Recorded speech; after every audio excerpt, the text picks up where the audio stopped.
Welcome home interior design. আবার চলে এসেছি একটা ফল সিলিং ডিজাইন নিয়ে। এখানে ফার্নিচারও আছে, কিছু ফার্নিচার করা হয়েছে। তাহলে চলুন ভিডিওটা সম্পূর্ণ দেখুন, দেখার পরে আপনারা ডিসাইড করবেন ভালো মন্দ। পাশে একটা রুম আছে, সেই রুমটার মধ্যেও ফল সিলিং হয়েছে। দেখুন ডাইনিং এরিয়া, এখন যেটা দেখানো হচ্ছে এটা ডাইনিং এরিয়া, রাউন্ড রাউন্ড টাইপের ডাইনিং এরিয়া হয়েছে। এই যে রুমটার কথা বলা হচ্ছে, এই রুমটার মধ্যেও ফল সিলিং হয়েছে। পার্টিশন আছে ওয়ালে ফার্নিচারের, অ্যাসিড এসি লাগানো হয়েছে।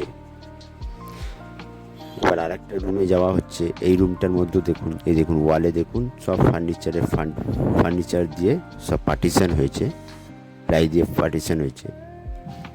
এখনও কাজটা কমপ্লিট হয়নি, কাজ চলছে এখনও পর্যন্ত। ওপরে ফল সিলিং আছে, এই দেখুন এখনও কাজটা চলছে অবশ্য। তাহলে চলুন ভিডিওটা সম্পূর্ণ দেখুন। যদি কারোর পছন্দ হয়, ডিসক্রিপশানে আমার নাম্বার দেওয়া থাকবে, আপনারা যোগাযোগ করতে পারেন।